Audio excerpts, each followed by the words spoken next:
Ini baru mulai langsung ketawa. Podcastnya makin hari makin nggak jelas. Nggak ada jargon-jargon yang bakal digunakan buat buka.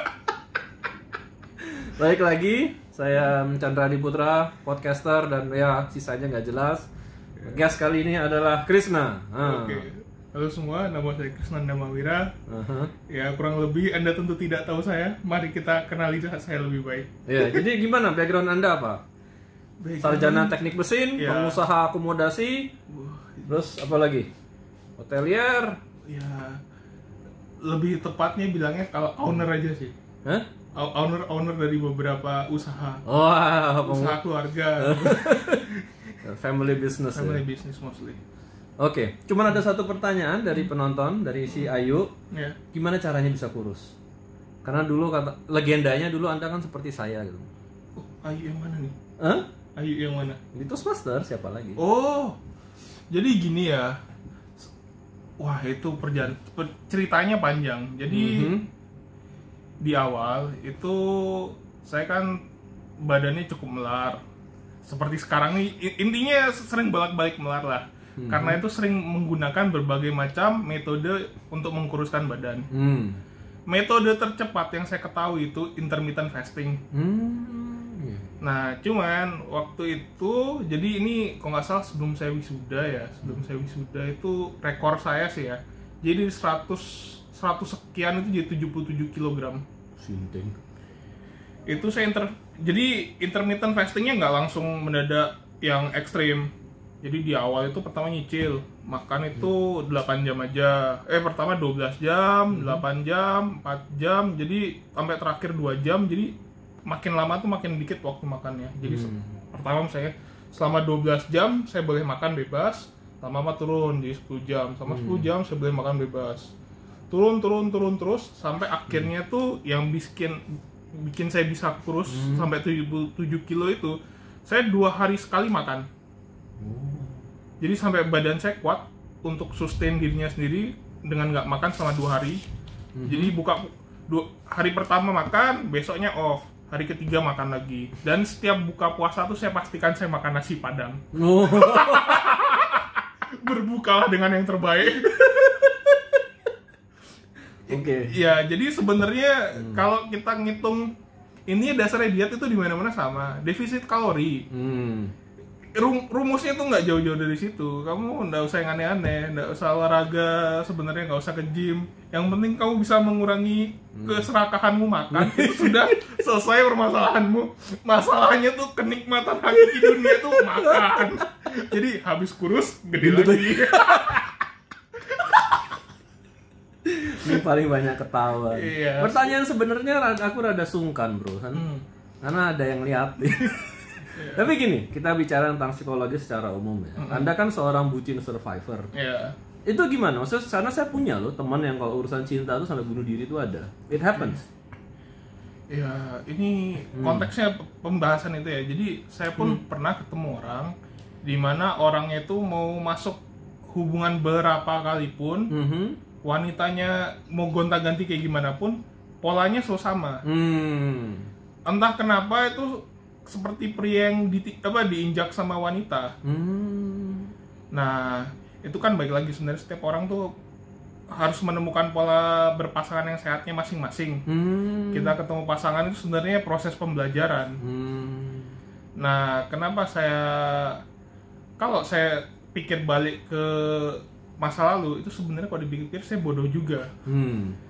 Seperti yang kakak, jadi gini ya, begitu aku bubar hubunganku yang cukup lama itu, kakakku yang nomor 3 yang di Jerman itu langsung telepon. Cok, akhirnya gue pintar juga ya.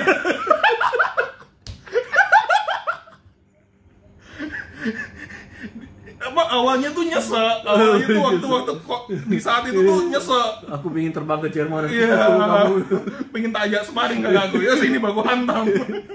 Tapi setelah lama-lama didengar, iya juga ya, kok bodoh juga ya. Maksudnya kalau memang sudah nggak cocok, kenapa dipaksakan? Iya. Iya, maksudnya ya esensinya sih kurang lebih seperti itu. Jangan mengorbankan dirimu untuk orang lain, tapi jangan juga mengorbankan orang lain untuk dirimu. Oh, itu dalam itu kata. Iya, maksudnya cinta yang sejati kan sebenarnya kayak gitu. Kamu misalnya kayak gini deh, pakai konteks. Kayak yang gampang itu ambillah Ya kayak misalnya aku sama kamu nih, kita sepasang teman. Oke. Sepasang teman, kamu nolongin aku. Ya. Di kamu tuh misalnya kamu bela-belain, nggak ketemu sama orang tuamu buat nolong aku. Ya. Terus karena satu dan lain hal, kamu ngarepin aku melakukan hal yang sama kamu. Iya. Itu kan berarti di sana kamu melakukan sesuatu karena ada paksa. Kurang lebih ada sesuatu di belakang, ada pamrihnya. Sebenarnya kan harusnya tidak ada kayak gitu. Betul. Ya maksudnya sebenarnya esensi dasarnya kayak gitu. Jadi kalau hubungannya memang benar-benar sehat, ya kamu lakuin apa aja yang murni karena kamu pengen lakuin. Masalah orang lain bakal lakuin balik atau enggak itu urusannya dia. Ya, nah kalau ya sebenarnya sih kalau penerjemahan paling gampang dari kata-kataku yang tadi itu boundariesnya jelas. Iya. Ya. Itu filosofis. Ya, kamu nggak bakal ngorbanin orang lain untuk menyenangkan dirimu, kamu juga nggak bakal mengorbankan kesenangan dirimu untuk nyenengin orang lain. Sebenarnya secara filosofis aku pernah belajar itu ya di Jogger. Waktu itu dia bikin seminar, terus akhirnya ini jadi prinsip hidupku. Orang baik itu ada 3 level. Level 1 tuh nggak gangguin orang, aja udah jadi orang baik. Level 2, kamu bantu orang, itu kamu naik 1 level. Level ketiga, kamu berkorban demi orang lain. Jadi sekarang sejak mendengar itu aku berkomitmen untuk menjadi orang baik level 2. Jadi itu sejak saat itu aku happy hubungan sama orang, karena aku nggak pernah berkorban demi orang lain. Semua yang aku kasih, waktu, uang, perhatian itu ya karena aku punya banyak. Kalau boleh nambah, itu sebenarnya ada level keempat. Kamu berkorban tapi nggak merasa berkorban. Wah. Esensi dasar itu tuh sebenarnya makanya kan kita bilang kamu mencintai orang lain tanpa mengorbankan orang lain, kamu mencintai dirimu tanpa ngorbanin orang lain. Boundariesnya sudah jelas. Kayak kamu mau nolongin orang, kalau kamu ngerasa itu menyakiti kamu dalam bentuk apapun, ya berarti itu kamu belum benar-benar ikhlas dan sebagainya. Kamu nggak kesana dulu. Tapi kalau kayak misalnya gini deh, kamu minjemin duit temenmu 10 juta, kamu nggak masalah itu hilang, itu sudah sesuai dengan konteks yang tak bilang tadi. Wah, ya itu kejadian sih. Iya. Tapi kalau kamu abis minjemin terus hilang terus kamu murka, itu kamu harusnya belum waktunya minjemin 10 juta. Iya. Belum siap kamu secara finansial dan perasaan. Jadi teman-teman, gara-gara satu pengalaman yang cukup traumatis itu, kemudian Krishna ini belajar sesuatu yang namanya NVC, non-violent communication. Itu sesuatu yang aku sendiri ikut lah, kayak paling nggak ngerti konsepnya NLP, nggak pernah ikut seminar tapi pernah dengar, hipnoterapi pernah ikut. Cuman kalau NVC ini aku nggak pernah dengar sebelum ketemu kamu. Oke. Non-violent communication, gimana bilangnya secara ini ya? Itu kalau approach-nya saya itu lebih ke kayak bagaimana kita mengutarakan perasaan kita tanpa menghasilkan kekerasan. Bentar, NVC ini apa sih? Sebuah disiplin ilmu kah? Ataukah? Sebenarnya lebih awalnya tuh disiplin paling gampang tuh bilangnya di awal itu sebagai pergerakan. Movement. Kemudian ada figurnya? Ya, ada figurnya. Namanya? Marshall J. Rosenberg. Ya. Kemudian dari itu berubah menjadi disiplin ilmu. Makanya kan bisa jadi ada trainer segala macam kan, harus tahapannya seperti itu. Jadi dari sebuah movement yang organik sampai akhirnya dibuat protokolnya. Ya, jadi disiplin ilmu, ada trainernya, ada organisasi resminya. Pertama kali dengar itu dari Madam Miranda tentu saja. Dari Madam Miranda Suryajaya. Jadi dari sana, ternyata ada program itu dan belajar sudah berapa tahun? Kurang lebih itu 2018 kok mulainya. Udah 3 tahun ya? Ya kurang lebih. Ya mengubah cara saya berkomunikasi dengan orang-orang lah. Sebenarnya itu ilmunya bisa diaplikasikan di bidang apa saja. Jadi kayak itu tuh vesselnya. Mobil, kalau kayak kita pakai analogi, itu mobilnya, bahasa itu sebagai jalannya, itu kendaraannya. Oke. Gitu. Iya. Jadi udah 3 tahun belajar itu dan belum lulus kan? Ya belum lulus, masih sisa lagi 30 hari untuk jadi trainer resmi beserta skripsi versi mereka. Kayak kuliah lagi ya? Iya, intinya nggak jauh-jauh dari sana. skripsi lagi. Itu ngabisin, itu kalau ikut itu biayanya fix berapa sih kalau katakan mau belajar NVC itu? Nah kayak gini ya, itu sebenarnya organisasi yang sangat membantu orang-orang yang berminat belajar. Jadi kayak gini, ada sistem paymentnya tuh dibagi, ada yang full payment, ada yang scholarship. Kalau scholarship tuh kamu dites, maksudnya memang layak nggak kamu terima scholarshipnya. Dan yang ketiga? Ya, yang ketiga itu ya kamu ikut yang gratisan sih sebenarnya. Kau baca-baca aja dulu. Soalnya sebenarnya kok kita cukup jeli apa saja yang ada di dunia ini, itu sebenarnya kan bisa kita pelajari otodidak. Setelah saya belajar pun sebenarnya ini ada korelasinya sama ini ada korelasinya sama ini. Kurang lebih kayak dibikin muter aja. Kayak gitu sih sama. Tapi coba deh kasih satu prinsip yang paling wah ini aha moment gitu ketika belajar tentang NVT. Power under sama power over. Wah itu nggak tahu tuh gimana? Jadi power under itu ketika orang gini deh, kalau kamu ketika ada permasalahan, kalau kamu menyelesaikan dengan power over tuh kamu jadi aggression. Kamu berusaha subdue the problem. Kalau power under tuh kamu cover. Kalau kayak pakai sistem psikologis tuh kita fight-nya nyala pas power over.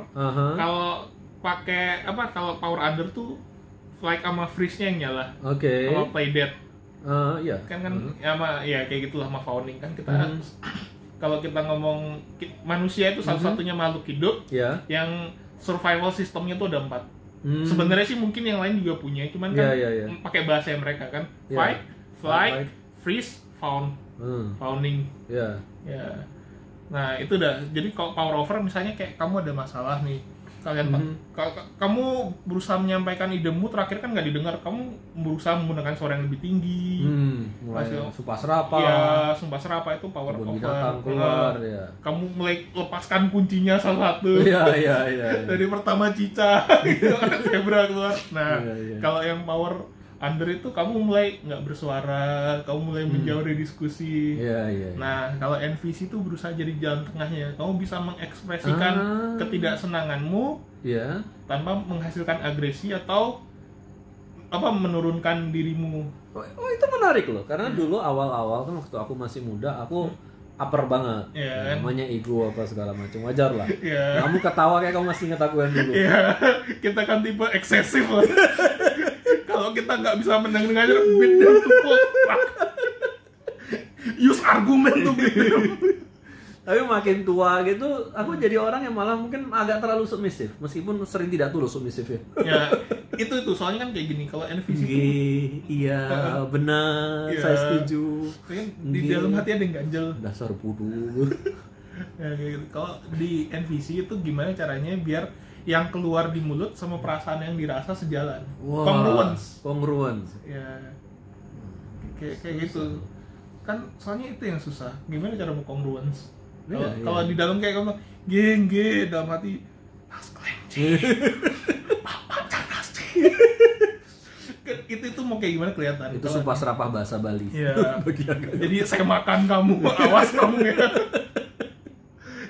Kayak gitu. Maksudnya kayak ya itu sih yang buat saya aha moment. Kebetulan kan waktu yang ngajar itu saya lupa namanya, tapi maksudnya itu bener-bener mind breaking lah buat saya. Soalnya dia turun, kalau nggak salah itu Kuwait apa yang rusuh negara East Europe, itu dia masuk dalam timnya PBB buat nanganin kerusuhan di sana. Jadi dia nanganin orang PTSD langsung, bukan yang kompleks ya. Ini PTSD langsung. Jadi dia cerita tuh pakai contoh.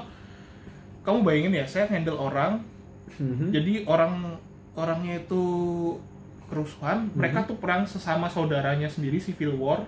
Ntar deh aku cross check itu negara mana ya. Iya. Tapi ada sebuah civil war di, ya itulah belahan dunia Eropa Timur yang Balkan gitu kali ya.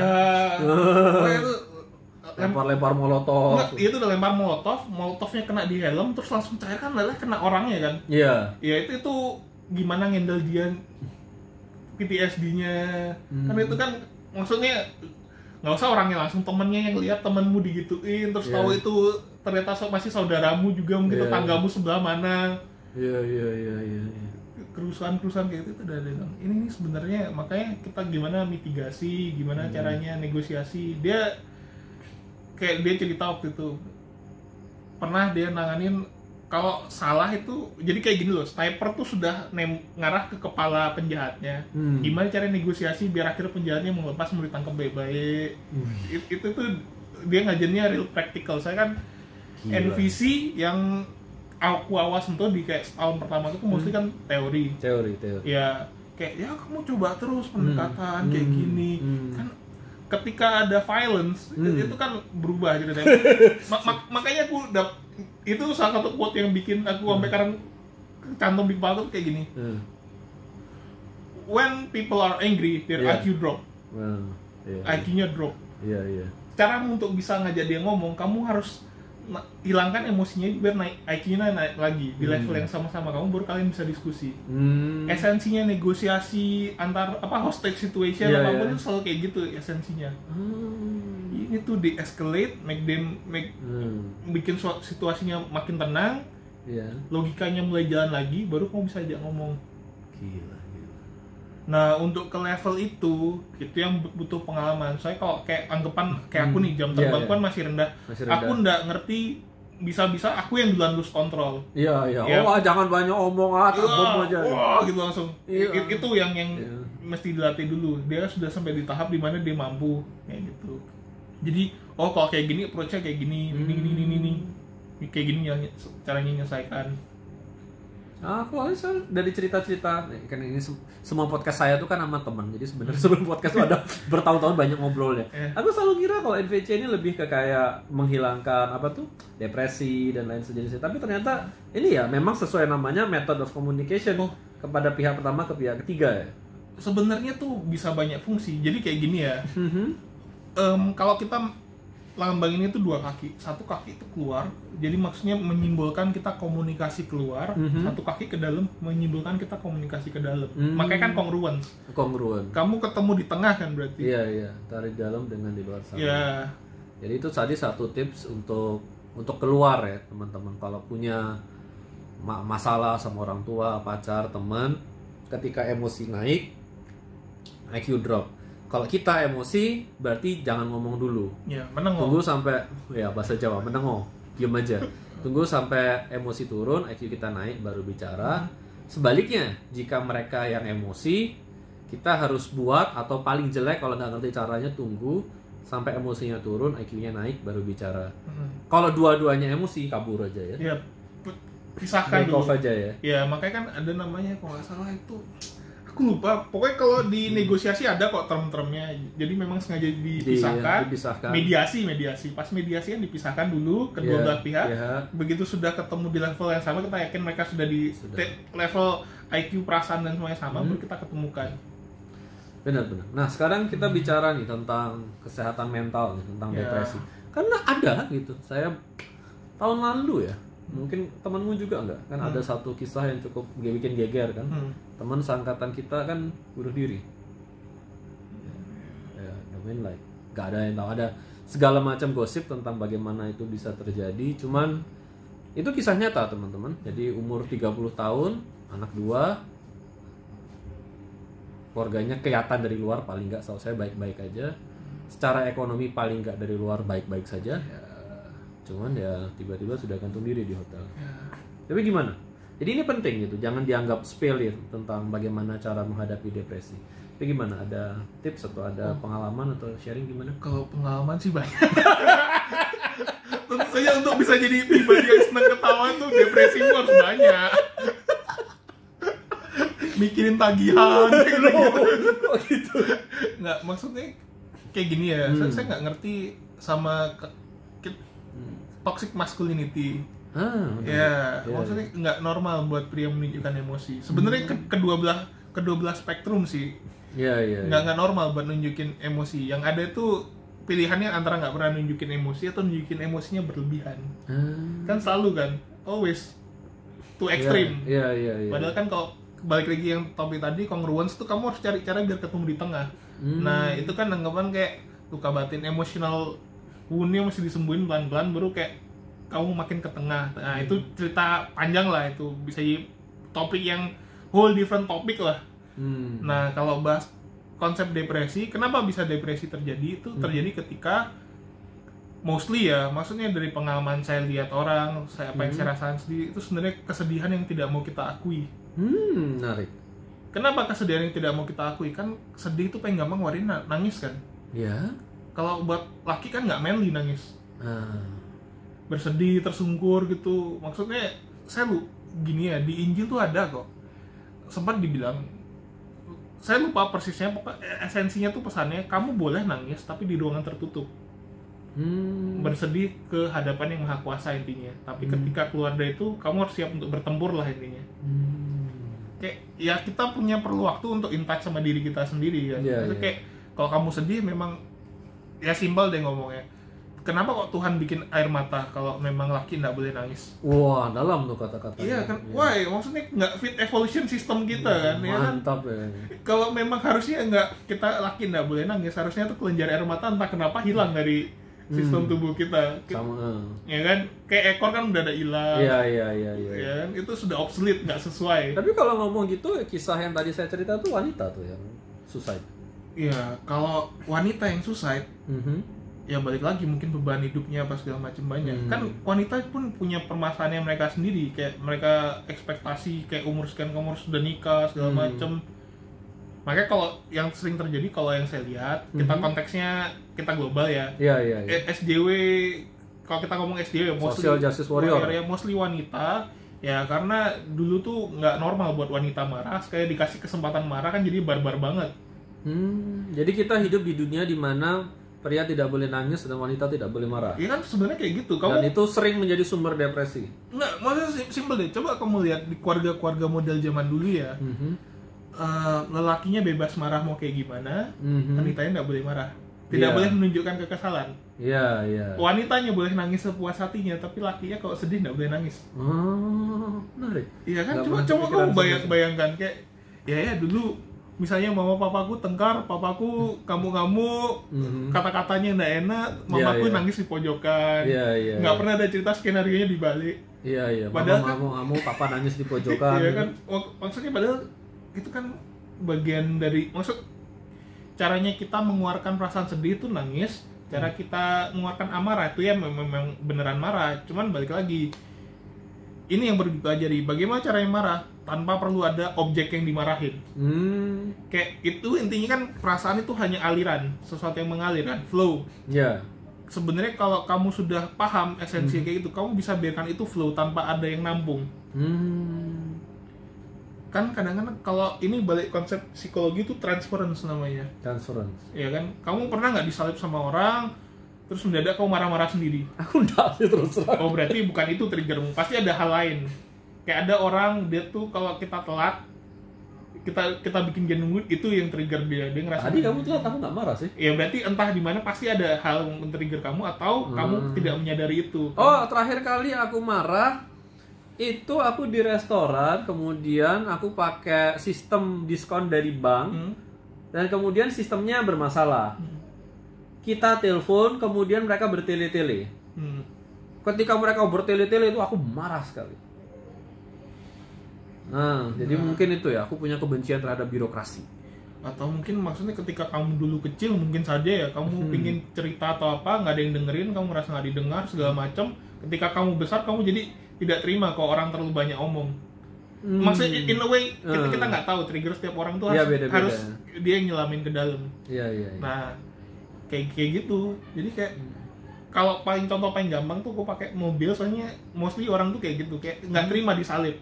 Ngapain sih dia nyalip ke aku kayak gini, langsung kamu bawaannya pengen ngejar balik. Wih, aku nggak pernah loh. Ada beberapa orang kayak gitu. Aku nggak tahu apa aku yang nggak umum atau apa, cuman secara umum aku jarang sih marah di jalanan, kecuali mereka udah sinting ya. Iya. Kita lagi nyetir baik-baik, itu tiba-tiba ada yang motong yang kayak kita itu tadi apa gitu. Itu maksudnya ya kegiatan kayak gitulah. Itu tuh men-trigger kamu sebenarnya mentransfer rasa marah dari masa lalu. Makanya namanya transference. Iya. Makanya balik lagi, kalau kamu belum siap bener-bener move on dari hubunganmu yang dulu, kamu nyari pasangan baru, biasanya tuh sebenarnya kadang-kadang amarahmu itu bukan amarah buat pasanganmu yang dari sekarang, amarah utang yang dulu-dulu. Itulah konsep pelampiasan. Ya, pelampiasan. Esensinya seperti itu. Nah, itu yang harus dihindari. Jadi kayak rajin cross check, ini aku marah gara-gara apa? Jadi kayak malam-malam itu nanya, hari ini nih aku marah nih sebenarnya penyebabnya apa sih? Harusnya kan tidak seperti ini cara aku meng-approach situasi ini. Jadi tipsnya gitu ya, kalau untuk menghadapi diri sendiri itu, depresi itu seringkali karena marah atau sedih atau gabungan keduanya. Mostly sedih sih. Mostly sedih. Kalau soalnya marah itu hal yang berbeda, pasti agresi. Iya. depresi ya, frustasi yang marah ya.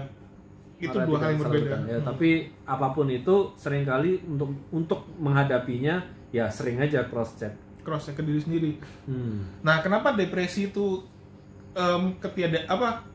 kegananmu merasakan kesedihanmu? Saya kan sedih banget nih, kamu nggak siap nangisnya segala macam. Lebih mudah kamu mematikan perasaanmu dan main Dota gitu, ya, dan cari pelampiasan. Kasarnya kenapa kok banyak bocah-bocah main game? Kalau kita mau ini, nah kalau kasarnya, kalau aku lihat kilas balik, sebenarnya kalau aku boleh ngomong, aku main video game karena aku mau kayak gimana rajin belajar. Aku nggak pernah dianggap nilaiku bagus. Masih bisa lebih bagus, kayak fuck this shit, aku main game aja deh. Kayak gitu.